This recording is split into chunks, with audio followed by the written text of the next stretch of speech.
अस्सलाम वालेकुम dear student. आज स्पेशल फंक्शन का हमने नेक्स्ट टॉपिक पढ़ना है। वो हम पास है हर्माइटिक क्वेश्चन का। हमने जेनेटिक फंक्शन का टॉपिक स्टार्ट किया हुआ था, उसका हमने क्वेश्चंस पढ़ना था। क्वेश्चंस पढ़ने हैं। कल हमने एक क्वेश्चंस पढ़ा था जिसमें हमारे पास क्या था, H0 और हमारे पास H4 और H3 और 2 वाली टर्म्स के अंदर था। तो हमने क्या करना था, हमने इसको कन्वर्ट करना था in the form of the orderly equations के अंदर। अब हमारे पास क्या है, ऑर्डरली फॉर्म में कन्वर्ट हमारे पास गिवन है, हमने इसको हर्माइट पॉलिनोमियल फॉर्म में कन्वर्ट करना है।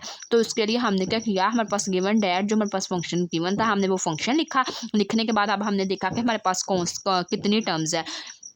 तो ये हमारे पास 1 2 3 4 5 टर्म्स है हमारे पास। तो हमने क्या किया, हमने कहा कि ये हमारे पास जो फर्स्ट टर्म है इसको हमने कह दिया कि ये हमारे पास 4 है। उसके बाद हमने कह दिया ये क्या है, 3 है, ये हमारे पास 2 है, ये 1 है, ये x0 है। तो हमने इसको लिख लिया। हमने सबसे पहले इसको ऐसे लिखा, इज इक्वल टू लिखने के बाद हमने कहा AH0x plus BH3x plus CH2x plus DH1x plus EH0x। इसको इक्वेशन नंबर 1 का 1 कहने के बाद अब हमने क्या किया, left hand right hand side पे H4 की वैल्यूज को पुट किया, H3 की वैल्यू, H2 की वैल्यू, H1 की वैल्यू, H0 की वैल्यू। ये वाली जो वैल्यूज हमने फाइंड आउट की थी, ये प्रीवियस हमने लेक्चर के अंदर ये वाली वैल्यूज को हमने इसके अंदर पुट किया। पुट करने के बाद अब हमने क्या किया, 1 बाय 1 हमने क्या किया, H4 वाली वैल्यू को कंपेयर कर लेंगे, H3 वाली वैल्यू को कंपेयर कर लेंगे, X4 वाली वैल्यू को कंपेयर कर लेंगे, फिर X3 को, फिर X स्क्वायर को कंपेयर कर लेंगे, फिर X को, फिर कांस्टेंट को।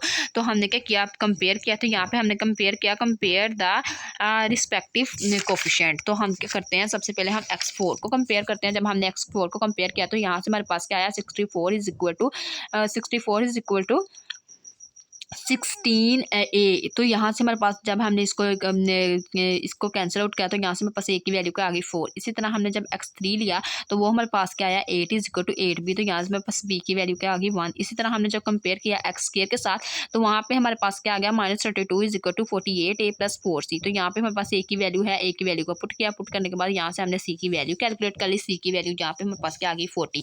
इसी तरह हमने कंपेयर किया X को। जब हमने X को कंपेयर किया तो वो हमारे पास आ गया 40 is equal to -12B plus 2D।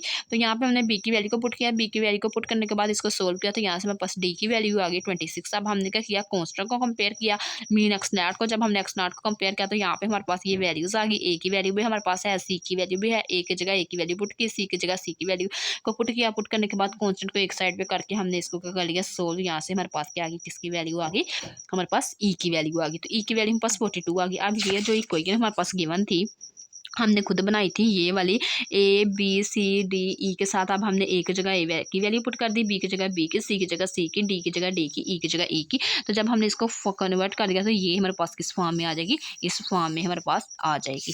तो ये हमारे पास जब हमने इसमें ABCD की वैल्यू को पुट किया तो ये हमारे पास लेफ्ट हैंड साइड, वैसे राइट हैंड साइड में A की वैल्यू, BCDE की वैल्यू को हमने पुट किया। तो ये हमारे पास किस में कन्वर्ट होकर आ गई, ऑर्डरली जो हमारे पास फॉर्म थी वो किस में कन्वर्ट होगी, वो हमारे पास हर्माइट की फॉर्म में कन्वर्ट होगी। अब हमने आज इसकी पढ़नी है ऑर्थोगोनल प्रॉपर्टी। ऑर्थोगोनल प्रॉपर्टी हमारे पास हर्माइट इक्वेशन क्या होती है, उसका हमारे पास फार्मूला है -infinity to infinity e power -x square HMX HNX dx। अगर हमारे पास 0 हो तो हमारे पास m, अगर हमारे पास m not equal to n हो तो वो 0 होगा। अगर इक्वल आ जाए तो हमारे पास होगा 2 पावर n फैक्टोरियल √π।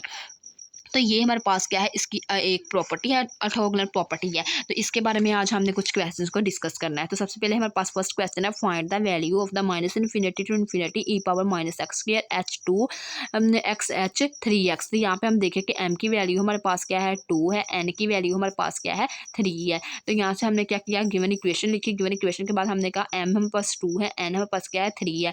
तो इट्स मीन m हमारे पास क्या है, इक्वल नहीं है n के। तो यहाँ से हमने देखा कि अगर हमारे पास m इक्वल ना हो n के तो वो हमारे पास किसके इक्वल होता है, 0 के। तो सो हमने कह दिया कि m जब हमारे पास इक्वल नहीं है n के तो वो हमारे पास क्या हो जाएगा, ये पूरी की पूरी इक्वेशन जो गिवन क्वेश्चन है वो इक्वल किसके है, 0 के।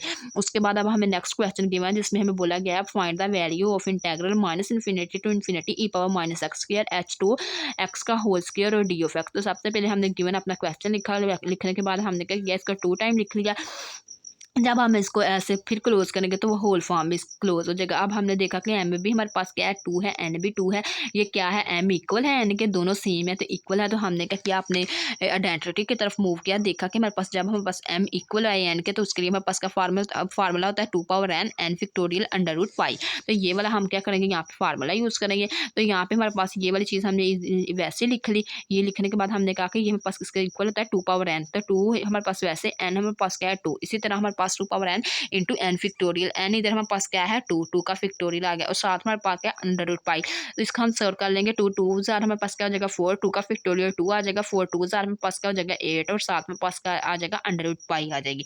ये थी आज की हमारी वीडियो लेक्चर ऑर्थोगोनल प्रॉपर्टीज और इसकी हमारे पास कुछ 2 क्वेश्चन थे जो आज हमने डिस्कस किए। अगर आप लोगों को मेरा आज का वीडियो लेक्चर पसंद आए तो प्लीज़ मेरे चैनल को सब्सक्राइब करें, मेरी वीडियो को लाइक करें, शेयर करें। Thanks for watching. अल्लाह हाफिज़।